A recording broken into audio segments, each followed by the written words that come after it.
امریکی صدر Donald Trump سے وزیر اعظم یا شہباز شریف کے خوشگوار ماحول میں غیر رسمی ملاقات. دونوں رہنماؤں نے دوستانہ ماحول میں بات چیت کی. ٹرمپ نے شہباز شریف کا ہاتھ کافی دیر تک تھامے رکھا، پھر نائب وزیر اعظم اسحاق ڈار سے بھی ہاتھ ملایا. وزیر اعظم نے میڈیا سے گفتگو میں کہا، امریکی صدر عالمی امن کے قیام کے لیے سنجیدہ اقدامات کر رہے ہیں. پاکستان بھارت جنگ بندی میں صدر ٹرمپ اور ان کی ٹیم کا اہم کردار ہے.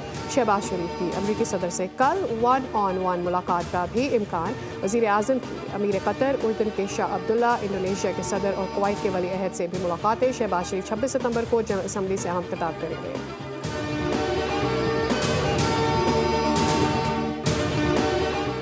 اسلامی نظریاتی کونسل نے بینکوں سے رقم نکالنے یا منتقل کرنے پر ود ہولڈنگ ٹیکس پر سوالات اٹھا دیے. ابتدا میں ود ہولڈنگ ٹیکس کو غیر شرعی قرار دیا گیا، لیکن بعد میں وضاحت جاری کر دی گئی. چیئرمین ڈاکٹر راغب حسین نعیمی کی زیر صدارت اجلاس میں دیت قانون میں حکومتی ترمیم مسترد کر دی گئی. کونسل نے حلال اجزاء کی انسولین استعمال کرنے کی سفارش کر دی. کہا، خنزیر کے اجزاء پر مبنی شوگر کی انسولین استعمال نہ کی جائے.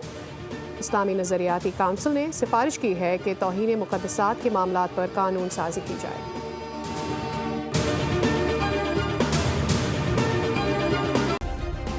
سبسکرائب کریں اور بیل دبائیں تاکہ کوئی خبر رہ نہ جائے.